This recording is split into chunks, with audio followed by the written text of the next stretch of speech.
హరే కృష్ణ. అందరికీ కూడా మన తెలుగు గీత కార్యక్రమానికి స్వాగతం అండి. కార్యక్రమం మొదలుపెట్టే ముందు ఇస్కాన్ శేషాద్రిపురం అధిష్టాన దేవతలైనటువంటి శ్రీ శ్రీ జగన్నాథుడు, బలదేవ, సుభద్ర మహారాణి, సుదర్శన, నితాయ్ చైతన్య, వామనదేవ్, గౌరంగి, బెంగళూరు ఈశ్వర్, లక్ష్మీ నరసింహస్వామి అందరికీ కూడా నమస్కారాలు చేసుకుంటూ కార్యక్రమంలో ముందుకు వెళ్దామండి. ముందుగా ప్రార్థనలు.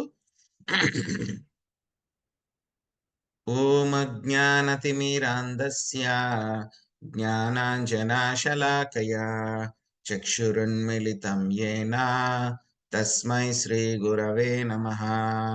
నమః ఓం విష్ణుపాదాయ కృష్ణప్రష్టాయ భూతలే శ్రీమతే భక్తివేదాంత స్వామినితి నామినే. నమస్తే సరస్వతీ దేవి గౌరవాణి ప్రచారిణి నిర్విశేష శూన్యవాది పాశ్చాత్య దేశతారిణి. జయ శ్రీ కృష్ణ చైతన్య ప్రభు నిత్యానంద శ్రీ అద్వైత గదాధర శ్రీవాసాది గౌర భక్త వృంద. హరే కృష్ణ కృష్ణ కృష్ణ హరే హరే, హరే రామ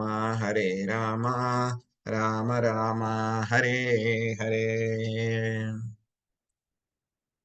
సో ఈరోజు మనము 18వ అధ్యాయము ఉపసంహారము సన్యాసం యొక్క పరిపూర్ణత్వము అనే అధ్యాయంలో ఉన్నాము. ఈరోజు మనము 10, 11, 12 శ్లోకాలు నేర్చుకోవడానికి ప్రయత్నిద్దాం. నహి దేహభృతా సఖ్యం త్యక్తుం కర్మాణ్యశేషతః యస్తు కర్మ ఫలత్యాగి సత్యాగీత్యాభిధీయతే. దేహదారుడైన వానికి సర్వ కర్మలను త్యజించుట నిక్కముగా అసాధ్యమైన విషయము. కాని కర్మ ఫలములను త్యాగమునర్చిన వాడు నిజమైన త్యాగి అని అనబడును. 12వ శ్లోకం. అనిమిష్టం మిశ్రం చ త్రివిధం కర్మణా ఫలం భవత్యత్యాగినాం ప్రేత్య నతు సన్యాసినాం క్వచిత్. త్యాగి కానటువంటి వానికి మరణానంతరము ఇష్టము అనిష్టము ఇష్టానిష్ట మిశ్రము అను త్రివిధ కర్మ ఫలములు కలుగుచున్నవి. కానీ నిజముగా సన్యాస జీవితమునందున్న వారికి మాత్రము సుఖ దుఃఖములను కలిగించు అట్టి ఫలములు కలుగుట లేదు.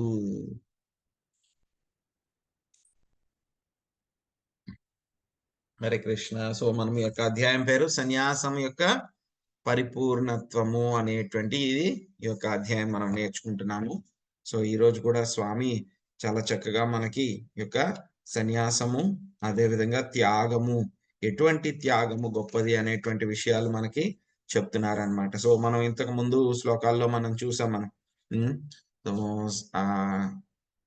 తమో గుణంలో ఉండేటువంటి సన్యాసం ఏ విధంగా ఉంటుంది, రజోగుణంలో ఉండేటువంటి సన్యాసం ఏ విధంగా ఉంటుంది, సత్వగుణంలో ఉండేటువంటి సన్యాసం ఏ విధంగా ఉంటుంది. సత్వగుణంలో ఉండేటువంటి సన్యాసంలో ఆ వ్యక్తి ఏం చేస్తాడు?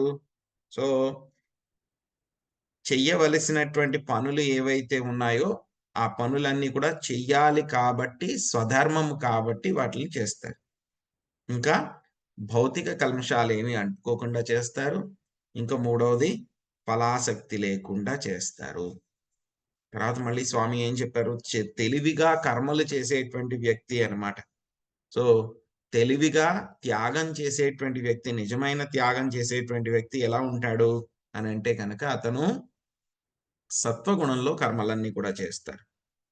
తర్వాత మంచి కర్మల పట్ల సంగత్వం, అటాచ్మెంట్ కానీ, చెడ్డ కర్మల పట్ల ఎటువంటి ఇష్టం అయిష్టము కూడా లేకుండా ఏం చేస్తారు? సత్వగుణ స్థితుడైనటువంటి బుద్ధిమంతుడైన త్యాగి కర్మ ఎడ ఎట్టి సంశయములు ఉండవు అని చెప్తున్నారు. ఏం చేస్తాడంటే ఇతను, సో ఒక నిమిషం అండి.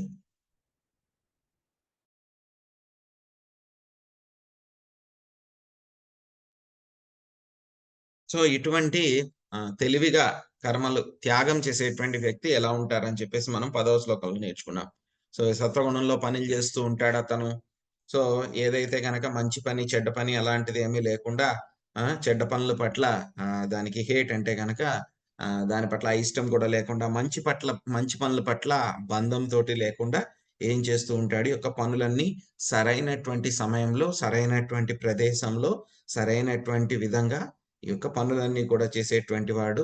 ఎవరికైతే గనక కర్మల పట్ల ఎటువంటి సందేహాలు లేకుండా ఉంటాయో అటువంటి వాడు తెలివైనటువంటి ఒక త్యాగి అని చెప్పారనమాట. మనకి 10వ శ్లోకంలో స్వామి. ఇంక ఈ శ్లోకంలో స్వామి ఏం చెప్తున్నారు మనకి అనంటే గనక, ఎందుకంటే గనక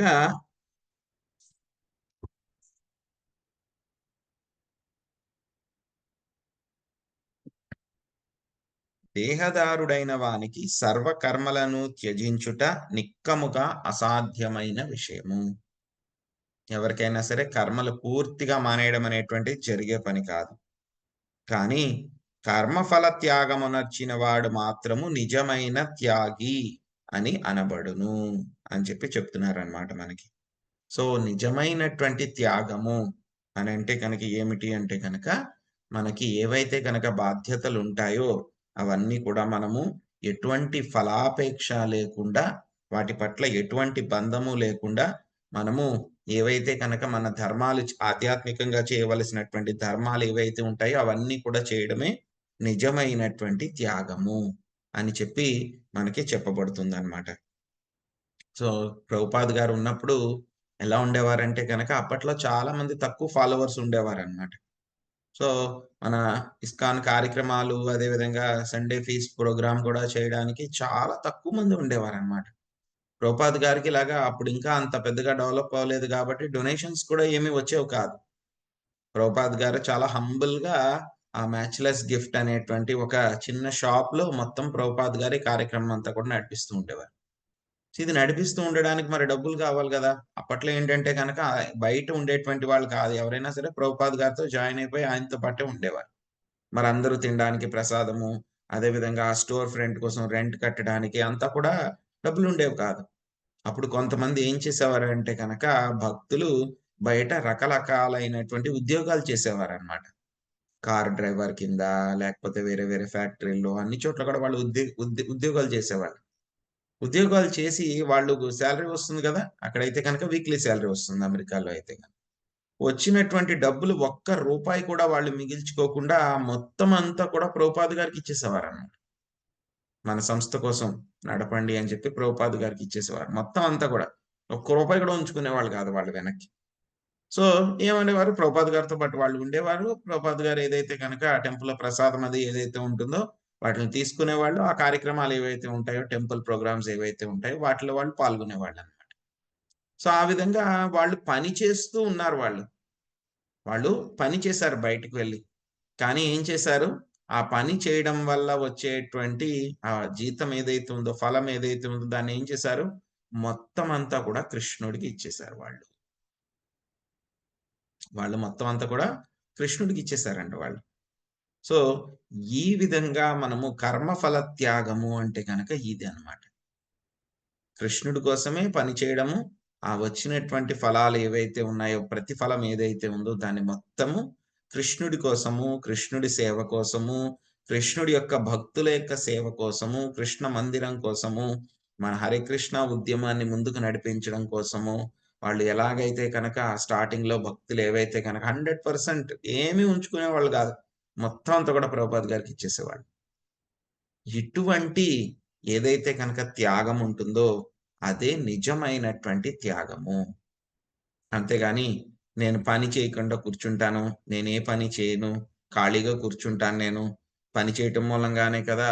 నాకు అన్ని కర్మలన్నీ కూడా వస్తున్నాయి. ఫలాలన్నీ వస్తున్నాయి కాబట్టి నేనే పని చేయను అని కూర్చునే వాళ్ళుంటారు కొంతమంది. వాళ్ళేంటి చెప్తున్న వాళ్ళలో కూడా రకరకాల వాళ్ళ యొక్క ఉద్దేశాన్ని బట్టి అన్నమాట. కొంతమంది బద్ధకంతోటి చేయరు. సో, కొంతమంది ఏంటి చేయాల్సిన విధంగా చేయాలి కాబట్టి చేస్తారు. అలా రకరకాల కర్మలు చేసేటువంటి వాళ్ళందరి గురించి మనం అంటే త్యాగం చేసేటువంటి వాళ్ళ గురించి మనం చెప్పుకున్నాం అన్నమాట. సో, నిజమైనటువంటి త్యాగి ఏంటి అనంటే గనక అలా ఏమీ చేయకుండా ఖాళీగా ఉండటం కాదు. నిజమైన త్యాగి అంటే గనక కృష్ణుడి కోసము పని చెయ్యటము. Work for Krishna. కృష్ణుడి కోసం పనిచేసి, ఆ వచ్చిన ప్రతిఫలాలు ఏవైతే ఉన్నాయో వాటిలనన్నీ కూడా కృష్ణుడికి ఇవ్వడము. ఇదే నిజమైనటువంటి త్యాగము.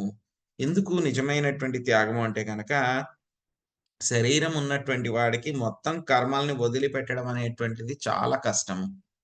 మిమ్మల్ని ఏ పని చేయకుండా అలాగే కూర్చోవాలి రోజంతా అంటే గనక మీరు కూర్చోలేరు.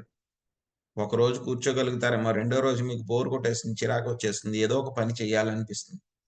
కాబట్టి ఏ పని చేయకుండా ఎవ్వరు కూడా ఉండలేరు. సో, కాబట్టి తర్వాత శ్లోకంలో మనకు చెప్తున్నారనమాట. ఏం చెప్తున్నారు? ఈ యొక్క ధర్మబద్ధంగా ఈ యొక్క డ్యూటీస్ చేస్తే గనక మరి వాళ్ళకి ఫలితాలు ఉండవా? వాళ్ళకేమి కర్మ ఫలాలు రావా? అనేటువంటి ప్రశ్న మనకి రావచ్చనమాట. అందుకే స్వామి తర్వాత శ్లోకంలో చెప్తున్నారు. ఏం చెప్తున్నారు 12వ శ్లోకంలో? ఇష్టము, అనిష్టము, ఇష్టానిష్ట మిశ్రితము అనే 3 విధములైన కర్మ ఫలములు త్యాగి కానటువంటి వానికి మరణము పిదప కలుగుచున్నవి. త్యాగి కాడు. అంటే సన్యాసము తీసుకోలేదు, త్యాగం చేయలేదు. కర్మఫల త్యాగం కూడా చేయలేదు. అటువంటి వాళ్ళకేమవుతుందంట, వాళ్ళు పనులు జేస్తూ ఉంటారు కదా! కర్మలు జేస్తూ ఉంటారు. వాళ్ళకి ఇష్టము, అనిష్టము, ఇష్టానిష్ట మిశ్రితము. ఇటువంటి 3 రకాలైన ఫలితాలు కలుగుతాయి. ఇష్టము అంటే గనక ఏంటంటే గనక డిజైరబుల్. అందరూ కావాలని కోరుకుంటారు. ఇంకెవరు కావాలని కోరుకుంటారు? ఎటువంటివి కావాలని కోరుకుంటారు? ఇంద్రియ భోగాలు, స్వర్గలోకాలకు వెళ్ళి నేను కూడా ఎంజాయ్ చేయాలని జెప్పి ప్రతి ఒక్కళ్ళు కోరుకుంటారు. ఇవన్నీ కూడా ఏంటి? ఇష్టమైనటువంటి ఇష్టంగా ఉండేటువంటివి రిజల్ట్స్ వచ్చేవన్నమాట. రెండవదేంటి? అనిష్టము. అనిష్టము అంటే ఎవ్వరు వద్దనుకుంటారు. ఎవరు కూడా వద్దు అని అనుకుంటారు. ఎక్కడికెళ్ళడానికి వద్దు అని అనుకుంటారు? నరకానికి వెళ్ళడానికి మాకు వద్దు అని అనుకుంటారు. Hellish suffering. ఎందుకంటే గనక కష్టాలుంటాయి. చాలా కష్టాలు పడాలి కాబట్టి, మాకు నరకానికి వెళ్ళడానికి వద్దు అని అనుకుంటారు. అది అనిష్టము. ఎందుకంటే త్యాగి అనేటువంటి వాడికి మొదటి రకం ఏంటి? ఇష్టం అనేటువంటివి. ఆ తర్వాత అనిష్టము అనేటువంటి కర్మఫలం దొరుకుతుంది. ఇంకా మూడోదేంటి? ఇష్టానిష్ట మిశ్రితము. ఇదేంటండి కొత్తగా ఉంది. ఇంతకుముందు చెప్పుకున్నామా? ఆ! మంచి పనులు చేస్తే గనక స్వర్గానికి వెళ్తారు. చెడ్డ పనులు పాపకర్మలు చేస్తే గనక నరకానికి వెళ్తారు.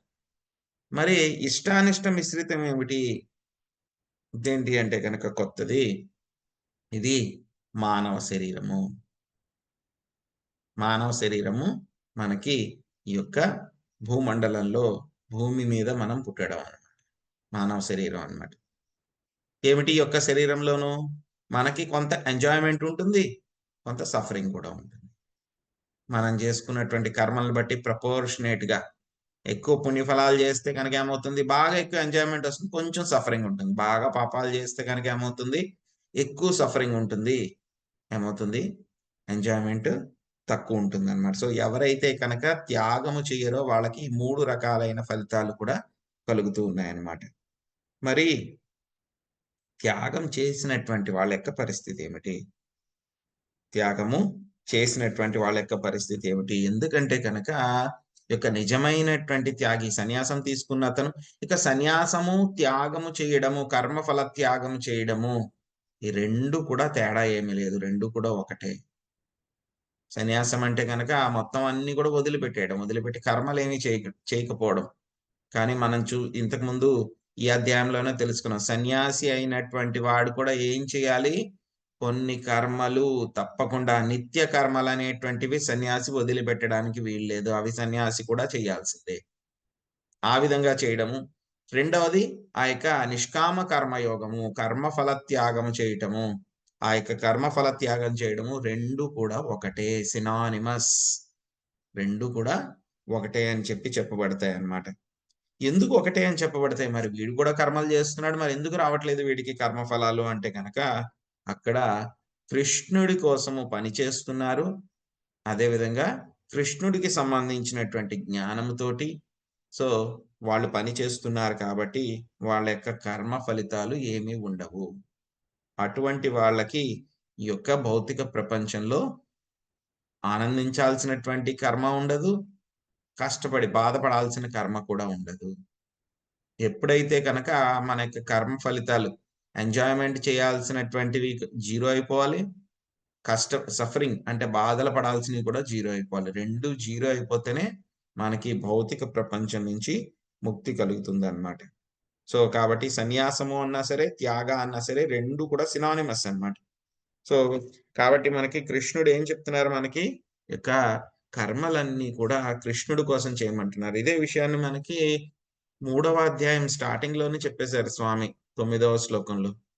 యజ్ఞార్థాత్ కర్మణోన్యత్ర లోకోయం కర్మ బంధన తదర్థమపి కౌంతేయ ముక్త సంగ సమాచరః. ఏం చెప్పారు? యజ్ఞములన్నీ కూడా ఏం చేయమంటున్నారు? యజ్ఞార్థాత్ కర్మణోన్యత్ర. సో అవన్నీ కూడా ఏం చేయాలి? కృష్ణుడి కోసం, విష్ణువు కోసమే మనము ఆ యజ్ఞాలన్నీ కూడా చేయాలి. ఆయన యొక్క సంతృప్తి కోసమే ఆ యొక్క యజ్ఞాలన్నీ కూడా చేయాలి. అలా చేస్తే గనక ఏమవుతుంది? మనం ఈ యొక్క బంధాలలో చిక్కుకుపోము అని చెప్పేసి చెప్తున్నారనమాట. సో, కాబట్టి ఇక్కడ మనము ఈ సెక్షన్‌లో మనం నేర్చుకోవాల్సింది ఏంటి అనంటే గనక, ఈ యొక్క రెండింటి కంటే కూడా మనం ఏం చేయాలి? కర్మని త్యాగం చేయకూడదు. కర్మ ఫలాలని మనము త్యాగం చేయాలి. ఈ యొక్క కర్మ ఫలము కూడా మనము త్యాగం ఎలాగ చేయాలి అనేటువంటిది మనకి ఎలా వస్తుంది? ప్రాక్టికల్‌గా ఎలా చేయాలి అంటే గనక, మనము ఆధ్యాత్మిక గురువు యొక్క డైరెక్షన్‌లో, ఆయన యొక్క నిర్దేశంలో పని చేస్తే గనక, మనం యొక్క కర్మ ఫల త్యాగము చేయగలం అన్నమాట. సో, ఎలా ఉంటుంది మనం చేసేటువంటి త్యాగం జనరల్‌గా ఎలా ఉంటుంది అంటే గనక, భోగత్యాగ మనందరం చేసేది. కొంచెం ముందుకెళ్ళినటువంటి వాళ్ళు, కొంచెం ముందుకేంటి మామూలు వాళ్ళు కూడా అంతే. భోగత్యాగ, భోగత్యాగ, భోగత్యాగ. భోగత్యాగ అంటే గనక ఏంటి? ఇదేదో ద్వంద్వ సమాసం కాదు. భోగము, త్యాగము కాదనమాట. 2 కూడా కలిపేసింది కాదు.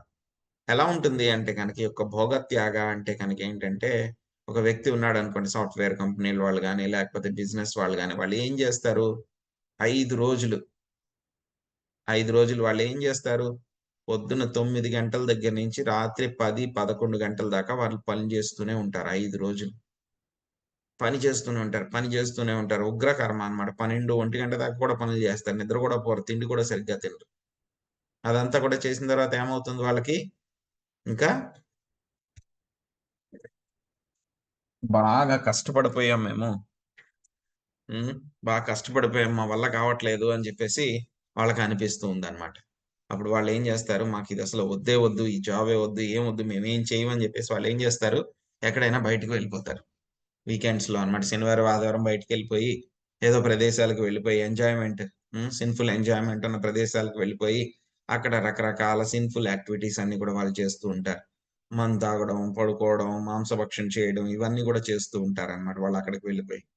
వెళ్ళిపోయి వాళ్ళేం జేస్తారు, మేమన్నీ వదిలిపెట్టేసాం. మా ఇల్లు వదిలిపెట్టేసాము, అది వదిలిపెట్టేసాం, ఇది వదిలిపెట్టేసాం అని జెప్పేసి వాళ్ళన్నిటికి కూడా దూరంగా ఉంటారు. లేకపోతే కొంతమంది ట్రెక్కింగ్ అని జెప్పి వెళ్ళిపోతారు. ఎక్కడో ఒకడికి నేను నడుచుకొని వెళ్ళిపోతాం. కొండలెక్కేసి నడుచుకొని వెళ్ళిపోతాం అని జెప్పేసి వెళ్ళిపోతారు. అలా నడుచుకొని లేకపోతే ఒక్కొక్కళ్ళకి ఒక్కొక్క రకం అన్నమాట. కొంతమందికేంటంటే గనక సైక్లింగ్ ఇష్టం. అంటే సైకిల్ తొక్కుంటూ వాళ్ళెళ్ళిపోతారు. అలా వెళ్ళిపోతారు. శనివారం, ఆదివారం ఎక్కడికి అన్నీ వదిలిపెట్టేసి. కొంతమందయితే గనక బైకులేసుకొని బైక్ మీద అలా వెళ్ళిపోతారు. వెళ్ళిపోతారు. వెళ్ళిపోయిన తర్వాత మళ్ళీ ఏమవుతుంది, ఒకరోజు ఉంటారు బాగానే ఉంటుంది. రెండో రోజు మళ్ళీ మధ్యాహ్నం అనిపిస్తుంది. అయ్యో!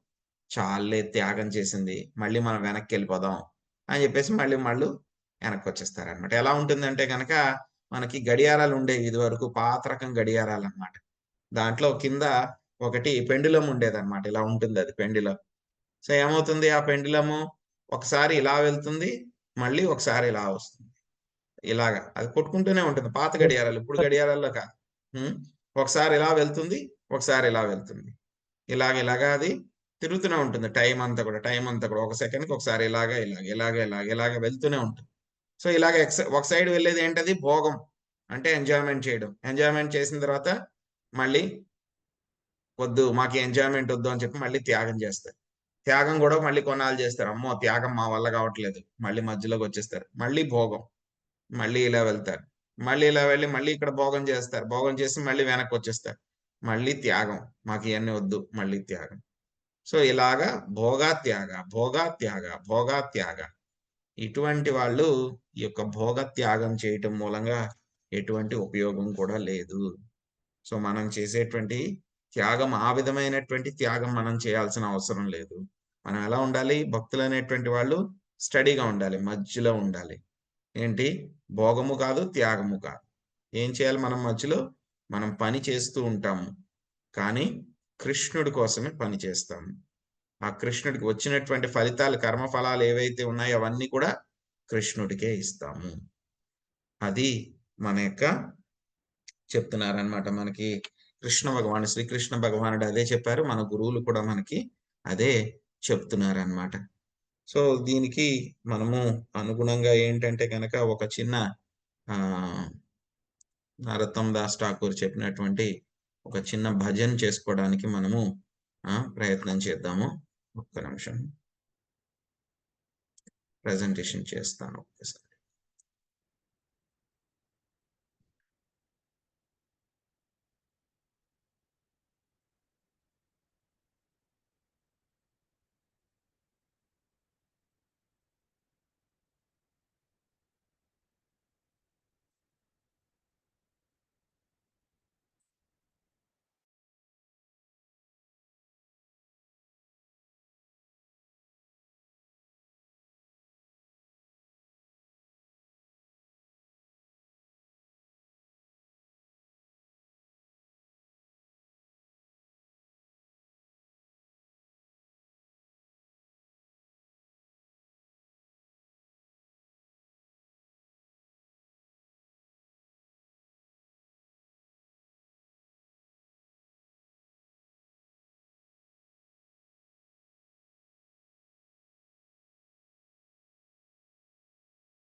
సో ఈ యొక్క కీర్తన పేరు భజహురేమన శ్రీనంద నందన. సో నేను చెప్పిన తర్వాత చెప్పండి అందరూ కూడా. తర్వాత మనం యొక్క శ్లోకాన్ని మీనింగ్ కూడా మనము చదువుకుని నేర్చుకోవడానికి ప్రయత్నిద్దాం. భజహురే మన శ్రీనందనందన అభయ చరణరవిందరే.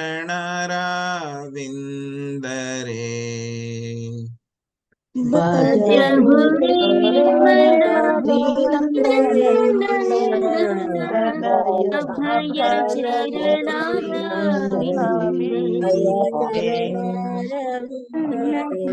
భజహురే మన శ్రీనందనందన అభయ చరణరవిందరే.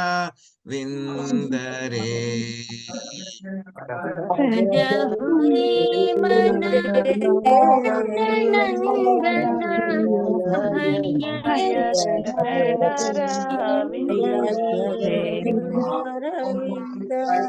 దుర్లభమానవ జనమ సత్సంగే తరహు ఏ భవ సింధురే.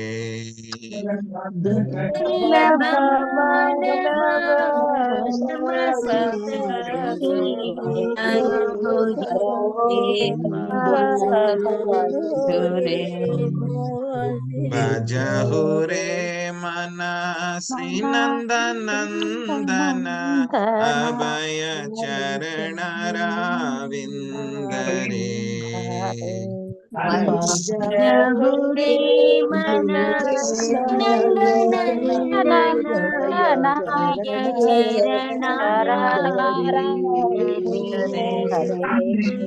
సీతయా తప బాత భరీషణ ఏ దిన జామిని జాగిరే. సీత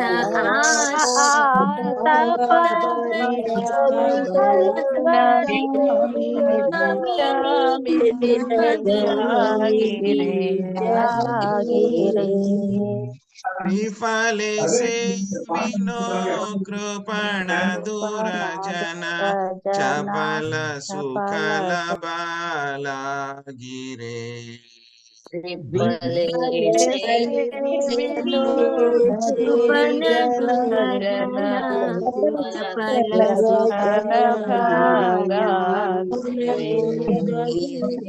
భజహురే మన శ్రీనందనందన అభయ చరణర విందరే భజ హరి నందన భయ చరణార ఏదన యౌవన పుత్ర పరిజన ఇతికి ఆచే పరతి తిరే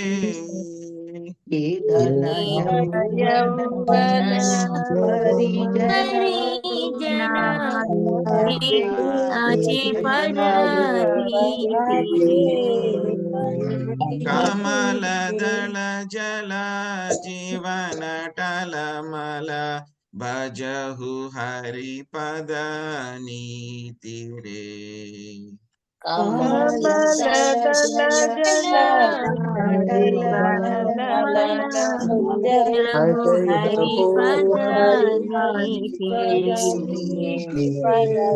భజహురే మన శ్రీనందనందన అభయ చరణర విందరే భజహురే మన నందన అభయ చరణార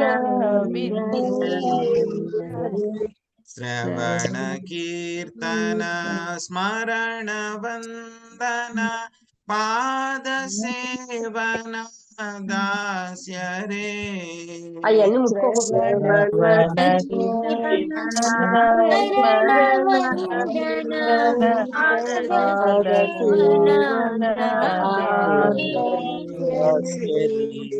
పూజన సఖీ జన ఆత్మ నివేదన గోవింద దాస బేలాశరే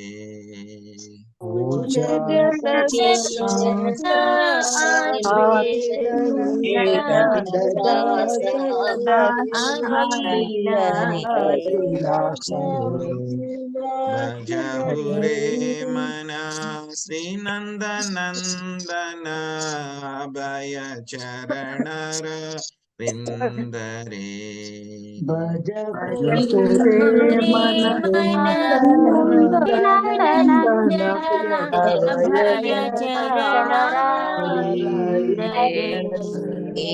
భజహురే మన శ్రీనందనందన భయ చరణర విందరే భజహురే మన నందన అభయ చరణార భజహురే మన శ్రీనందనందన అభయ చరణర విందరే భజహురే మన అభయ చరణార సో ఇప్పుడు ఈ యొక్క శ్లోకం యొక్క మీనింగ్ ఏంటి అని చెప్పేసి మనం తెలుసుకోవడానికి ప్రయత్నిద్దాం. సో ఏం చెప్తున్నారు ఇక్కడ? ఓ మనసా, అభయం ఇచ్చెడి ఆ నందకుమారుని పాద పద్మములను భజింపుము. దుర్లభమైన మానవ జన్మ లభించినది కనుక సాధు సాంగత్యము ద్వారా ఈ భవసాగరాన్ని దాటుము. శీతోష్ణము, గాలి వానల వలన బాధపడుచు రాత్రి పగలు లేకుండా గడుపుచున్నాను. క్షణికానందము కొరకు అనవసరముగా దుష్టులను నీచులను సేవించి తిని ధనము, యవ్వనము, పుత్రులు మరియు కుటుంబ పరివారము వలన నిజమైన ఆనందము లభిస్తుందని నమ్మకమేముంది? ఈ జీవితము తామరాకుపై కనిపించు నీటి బిందువు వంటిది. కాబట్టి నీవు ఎల్లప్పుడూ శ్రీహరి పాద పద్మములను సేవింపుము. భగవంతుని గుణగణాలను వినుట, వాటిని కీర్తించుట నిరంతరము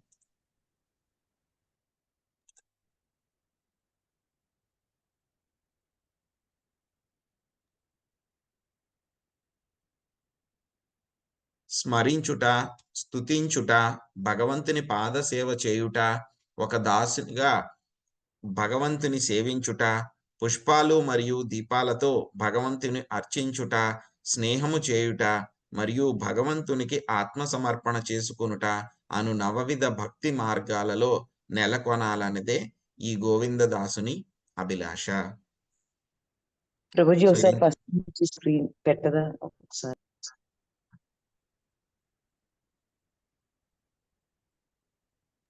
హరిభజన మాలికలో ఉంది మాతాజీ. ఓకే. ఎస్ ఎస్ ఇది first page. Hare Krishna. Thank you so Prabhu. Hare Krishna. So ఇక్కడ ఏం చెప్తున్నారు మనకి గోవిందదాసులు యొక్క చపల సుఖం పట్ల మీరు పరుగెత్తుకుని వెళ్ళొద్దు. క్షణికానందం కోసం దుష్టుల్ని నీచుల్ని సేవించవద్దు. ఎవరిని సేవించమంటున్నారు? ఆ యొక్క నందకుమారుడు శ్రీనందనందన ఆయన యొక్క పాద పద్మాలని భజించండి అని చెప్పేసి చెప్తున్నారనమాట. హరే కృష్ణ. సో ఎవరికైనా ఏమైనా ప్రశ్నలు ఉన్నాయండి? హరే కృష్ణ ప్రభుజీ. మనము కర్మను త్యాగం చేయ